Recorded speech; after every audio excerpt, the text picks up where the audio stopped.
ask you, based on what Keith has told you, it's got some very interesting points there about democratizing data, looking at renewables and more cleaner solutions as a supplemental alternative approach to what is being done. And what are your thoughts on that? What do you think, right? Aside from a consumer standpoint, there's also the corporate aspect of it, right? You've got shareholders. You've got shareholders who expect returns. There's now this element of ESGs as well, and a certain level of reporting that's required.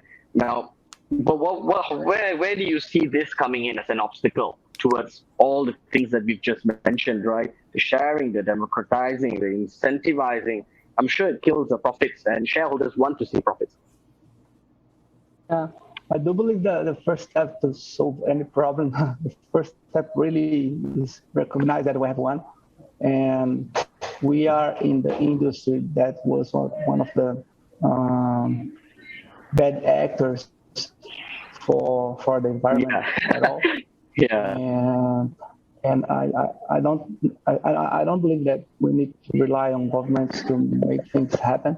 Of course, like sharing data and have let's say a knowledge base or a trustable data lake would be also, but most importantly is like set up some rules like for the big companies as us, as booking the OTAs, the companies that generate and create demands, maybe set some. When I mean rules, I don't mean bureaucratic rules, but okay, let's foment the if you see like your place, it's a beautiful place, Kuala Lumpur, and you should receive like 10,000 visitors that you receive. Like if people knew the beauty of your place, but people before the queries that they have to be impacted somehow, and we are very good connected with those billion user channels. So if we all put a kind of a good pressure for the good with this data all together to show we're going to be this because of that, and I think we can create a lot of new spots, and that's going to be there for the environment, like a spread out instead of a concentrate. Right. So basically, you're talking about creating new routes, sort of reducing that oversupply at a certain over demand at a certain location, carving that out and opening new locations and new routes to sort of spread out the impact that's being caused. Yeah. Not exactly decrease demand.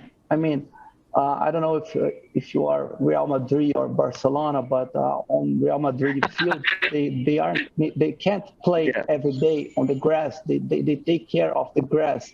On the Barcelona stadium, they can't play every day on the grass. We have just unfortunately, my country have just one good example of that, which is Fernando de Noronha, in a very, very, very careful way, and I'm kind of proud of that. And I wish we have more cases to tell you. So find the balance is the good thing, and we have the best minds and best person to make it happen. Like we don't need many more resources that we already have. Sure. Thank you for that, João. Sylvia, it's always interesting when I come to you because, in a previous life, I worked in finance, right? And today here I am in this space. And I do understand the difficulties of running a business, right? You have to balance everything out. You need more data. You need more data to make more money. And you need more data to build up your capability, your capacity. We live in a digital world. But at the same time, you also have to comply with regulators. You got to comply with reporting standards. You got ESGs, right? And at the same time as well, you have corporate shareholders that you need to keep happy, right? But at the same time, you also got to keep the consumers happy.